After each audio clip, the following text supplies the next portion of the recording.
La histéresis magnética es una de las pérdidas que se generan en los transformadores, más precisamente en el núcleo, ya que está compuesta y construida por materiales ferromagnéticos. La misma se produce al aplicar una corriente alterna al transformador, ya que varían constantemente el campo electromagnético, el cual produce un trabajo sobre ella, y la energía gastada en ese proceso produce pérdidas, es decir, producen calor. La potencia generada es potencia calórica, entonces se denomina pérdidas por histéresis. Para disminuir dicha pérdida al máximo, lo que se realiza es, a la hora de fabricar los núcleos para los transformadores, se debe utilizar una combinación de hierro con aleación de silicio, de manera a disminuir dichas pérdidas. Acá podemos observar el ciclo de histéresis que se produce en los materiales ferromagnéticos. En cuanto a las pérdidas por corrientes parásitas, para reducir la misma, es necesario que los núcleos que están bajo flujo variable no sean macizos, es decir, que el núcleo no sea de un solo cuerpo. Deben estar construidos con chapas magnéticas de espesores mínimos, apilados y aislados entre sí. ¿Por qué? Porque la corriente eléctrica, al no poder circular de una chapa a otra, tiene que hacerlo en cada una de ellas, con lo que se induce menos corriente y disminuye la potencia de pérdida por corrientes parásitas.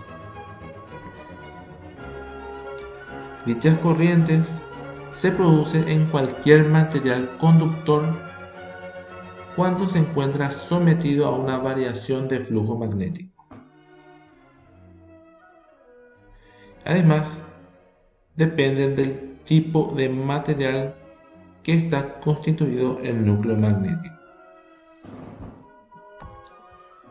En esta imagen podemos observar si es que se construye el núcleo con un solo cuerpo macizo de material ferromagnético, podemos observar las corrientes inducidas de valor elevado, ya que se procede a una sección más grande. Y si se construye con chapas apiladas, aisladas entre sí, el área donde circula dicha corriente es menor. Entonces varias corrientes inducidas de valores reducidos es más pequeño, o sea, genera una potencia calórica mucho menor. En cuanto a las conexiones de los devanados, la mayoría de las redes de distribución son trifásicas, y también un buen número de usuarios de tipo residencial, comercial e industrial usan este sistema de alimentación.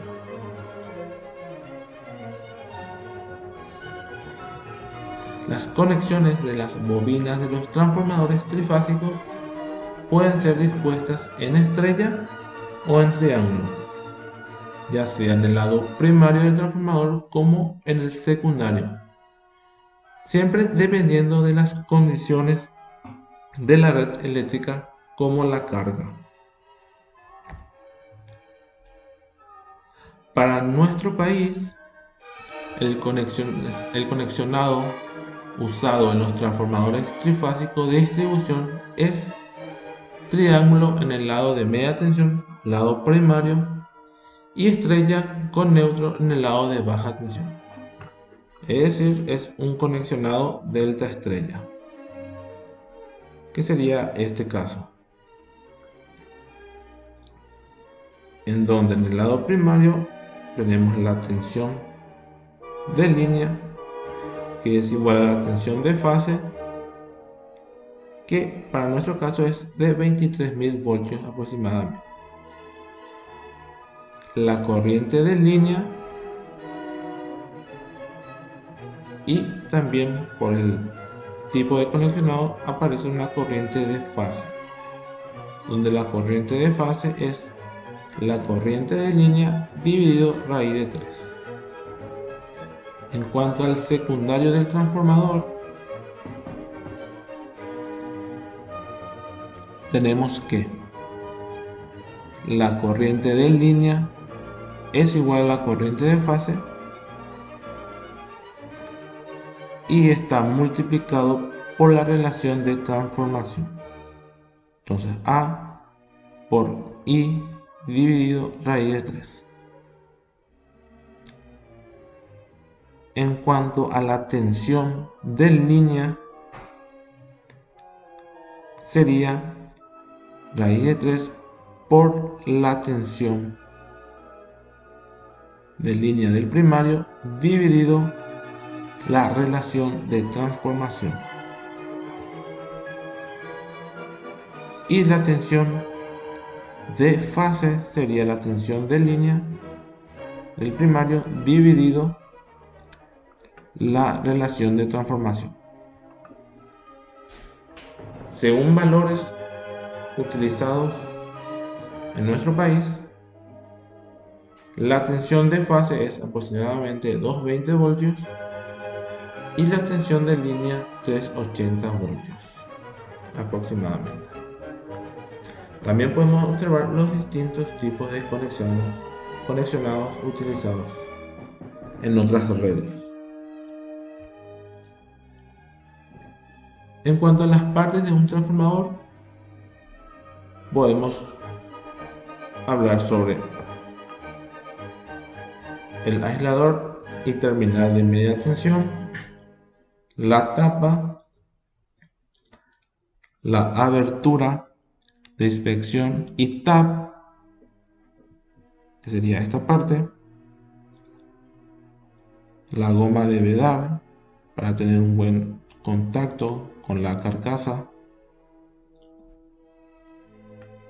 Esto sería el conmutador o tap, de manera a poder realizar variaciones de tensiones. Cambiando el número de bobinas, vamos a cambiar el nivel de tensión en el lado primario. Tenemos el núcleo, las bobinas,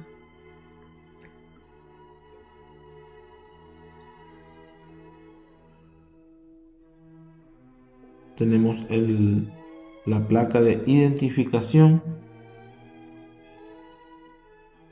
los aisladores y terminales de baja tensión, entre otros.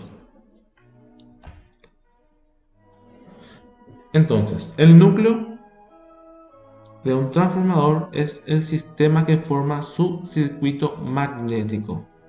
Como dijimos, está constituido por chapas de acero al silicio en proporciones de 3% a 4% de silicio, cuya función es reducir las pérdidas por histéresis y aumentar la resistencia del hierro, como habíamos visto anteriormente.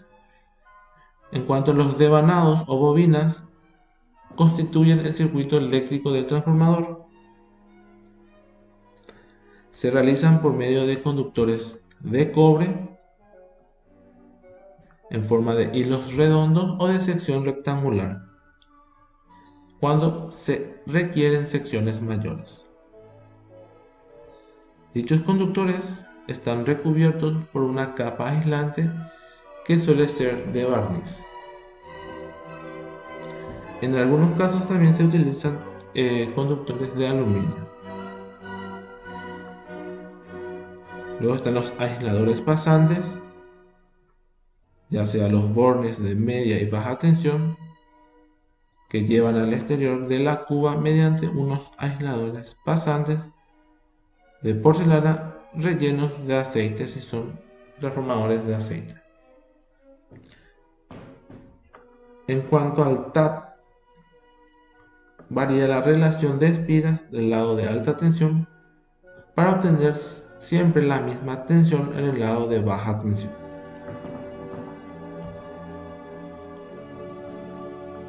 La cuba de los transformadores o el tanque, el cual es utilizado en los transformadores de aceite como recipiente del mismo, así como también es utilizado para colocar y agregar los demás sistemas de refrigeración, de protección y de soporte mecánico.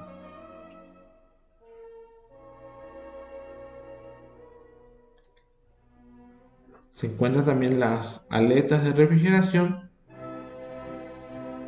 también llamados radiadores, que sirven para refrigerar el aceite del transformador. Se encuentran los ganchos para izar, la placa de datos o placa identificadora, que figuran los datos técnicos del transformador. Algunos transformadores llevan tanques de expansión, el cual sirve para aliviar la presión del aceite dentro del trafo, y aceite, que es usado como aislante y como refrigerante.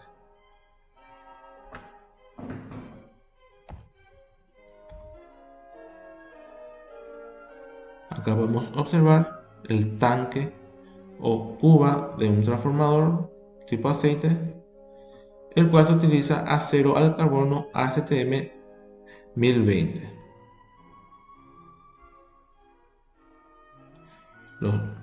Las tapas y los terminales,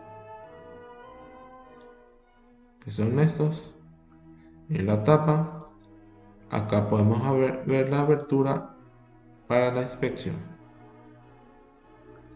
y también realizar las variaciones de tapa. Podemos observar el núcleo y las bobinas. Esta parte sería el núcleo y posteriormente se le agrega el bobinado, que en este caso es de cobre. El conmutador o tap, podemos observar dentro de un transformador, el cual podemos seleccionar dependiendo del número de espiras para obtener una tensión en el secundario estable. Existen cuatro posiciones, donde la principal con la que viene el transformador es el tap 2, que es 13.200 en monofásicos y 22.900 en trifásicos.